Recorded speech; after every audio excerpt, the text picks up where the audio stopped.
Now that you've covered the effects of cryotherapy, we're going to look at the indications, why you would use cryotherapy, and what that means for a PTA in a clinic. So we'll start with controlling inflammation. So as inflammation occurs, and this is normal, you're going to have swelling, heat, pain, increase in chemical reactions, and an increase in cytokines and chemicals that create more inflammation, this positive cascade of inflammatory responses. So as we start dealing with patients who have acute inflammation and they're very close to the time of their injury, what we're looking to do is reduce the metabolic rate of the reactions in the tissue, which means less histamines being produced by mast cells, less prostaglandins, all the chemical reactions that call for more white blood cells or call for more immune system cells in the area, and all the reactions that start occurring. All of these things will cause vascular permeability. So the white blood cells, the immune system cells can get out into the tissues and the healing can start. So what we're trying to do is reduce that. We are not trying to stop inflammation. We're not really looking to stop it. We're looking to reduce the effects of it. Okay, so this is one of the reasons you would use it. Then we have post-therapy pain reduction. So as you work with patients, you're going to realize pretty quickly that some patients can handle pain better than others. And some people will notice pain differently. They will be more susceptible to pain, or they'll have a higher pain tolerance or whatever. What we're looking to do with cryotherapy as far as post-therapy pain reduction is to reduce the effects of delayed onset muscle soreness. So we will use this post-workout to prevent the muscle and connective tissue pain from becoming a problem at the end of therapy, especially if you're doing more aggressive joint or soft tissue mobilization activities. Another thing is, like, a lot of patients will really like this part of the treatment session, and it gives them a couple minutes to calm down after they've been through a stressful 45 minutes or an hour, and maybe a painful 45 minutes or an hour. It lets them kind of relax for a minute, and it'll build rapport with the patient. So the patient is more likely to work as hard or harder into the next session, which is kind of gonna be the goal, is to kind of figure out how each patient reacts to different things, see what their motivations are, and try to find ways to continually challenge them each session without having them hit their limit. Okay, so then we're on to edema control. Now, as we apply cold to the area and we cause vasoconstriction, we will cause less intravascular pressure, so less pressure inside the vasculature. When there's less pressure inside because of the reduced blood flow to that area, we have less potential for fluids and components inside the blood to be leaking into the interstitial spaces, and this will reduce the amount of fluids in the tissue.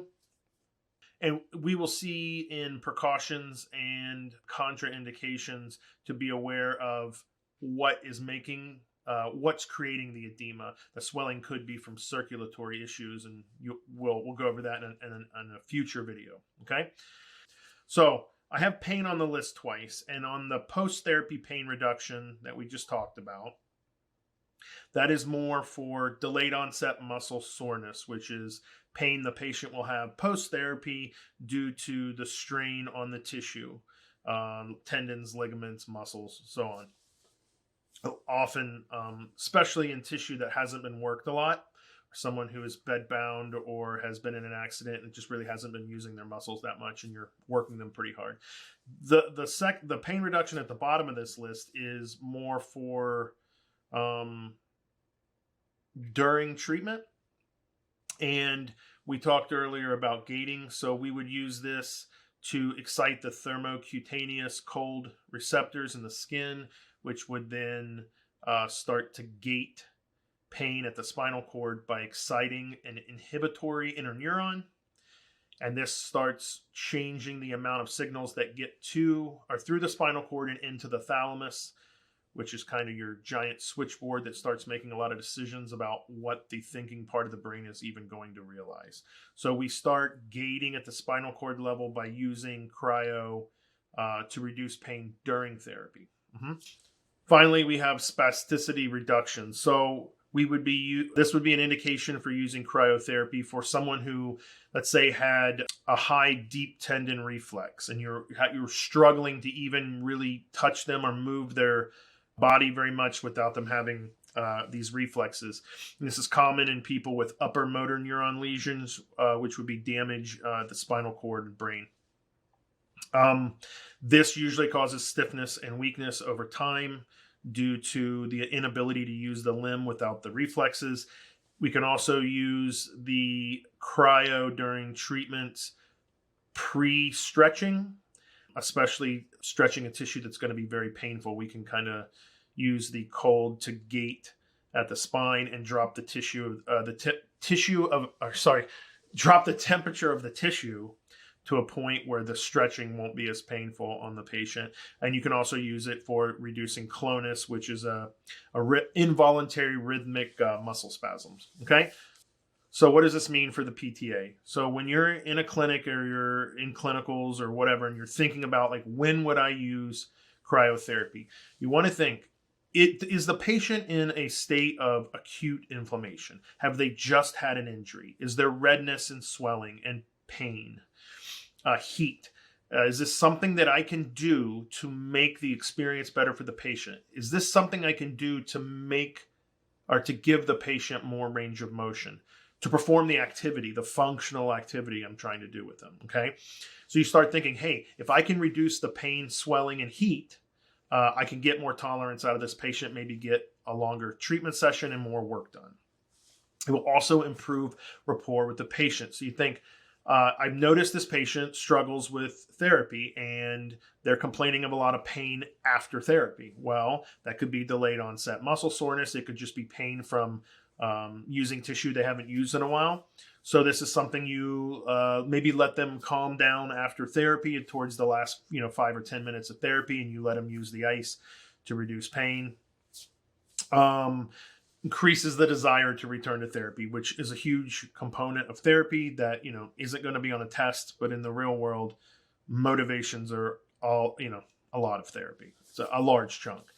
You could use it pre-therapy for painful stretching. If you know someone has high tone or that a stretching session is going to be pretty painful on them, you can use it pre-therapy. So you don't always have to use it post or during therapy. And finally, motivation, which we've kind of covered. All of these things are unique to every patient. So every patient has a motivation, multiple. Every patient has demotivating factors. A lot of patients won't believe in themselves. A lot of patients will have depression. A lot of patients will have anxiety, just about the process, not even medical depression and medical anxiety. They will have acute depression and anxiety from dealing with a car crash or a hip replacement or fall down a flight of stairs and the trauma that comes with all that. So if you notice patients are unmotivated or resistant to treatments, this is something that you could think, hey man, maybe cryo is something that will help. And always remember to talk to the PT, communicate with your PT. They are literally paid to supervise you. So let them do their jobs. And over time, you will start to get feedback from all your individual PTs, and you will start to get their experiences, and you can use those and assimilate them into your therapy treatments. Okay, let's get out there and get those points.